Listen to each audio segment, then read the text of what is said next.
মুখ্যমন্ত্রী মমতা বন্দ্যোপাধ্যায় নিজে চেষ্টা করলো, আমি ধরে নিচ্ছি মুখ্যমন্ত্রী মমতা বন্দ্যোপাধ্যায় চেষ্টা করছেন, কিন্তু তারপরেও কি এই সিস্টেমটা কোল্যাপস করবে না এই গ্যারান্টি কেউ দিচ্ছে? কারণ আজাদ মল্লিকের সঙ্গে পুলিশের একাংশের যোগ বলে সূত্রের খবর পাওয়া যাচ্ছে। কিন্তু পুলিশ ভেরিফিকেশন না করে সন্ত্রাসবাদীদের বা স্লিপার সেলকে যদি কেউ একটিও পাসপোর্ট ইস্যু করে থাকে, তার থেকে বড় দেশদ্রোহিতা কিছু হতে পারে না। এবং এটা আজকের ঘটনা নয়, সূত্রের খবর একাধিক পুলিশ কর্মী তারা নিজের কাজটা করেনি, বেনিয়ম পাওয়া গেছে পুলিশ ভেরিফিকেশনে। আমাদের একাধিক প্রতিনিধি এই খবরে ইনভেস্টিগেটিভ যে জার্নালিজম সেই জার্নালিজম করছে, কিন্তু মুখ্যমন্ত্রী মমতা বন্দ্যোপাধ্যায়, এটা আমি ময়ূক রঞ্জন ঘোষ বা আপনি বা সাধারণ মানুষ বলছে তা নয়, মুখ্যমন্ত্রী পুলিশ মন্ত্রী মমতা বন্দ্যোপাধ্যায় নিজে স্বীকার করেছেন নবন্যাতে বসে যে ডিআইবি কাজ করছে না, ইন্টেলিজেন্সের অফিসাররা কাজ করছে না, পুলিশের একাংশ কাজ করছে না।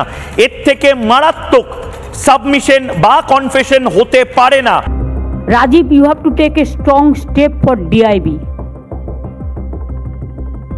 একটা ইনফরমেশন তারা রাখে না, একটা ইনফরমেশন দেয় না, তারা পোস্টটাকে নিয়ে খেলা করে, অনৈতিক খেলা। এগুলোকে চেঞ্জ করে দাও।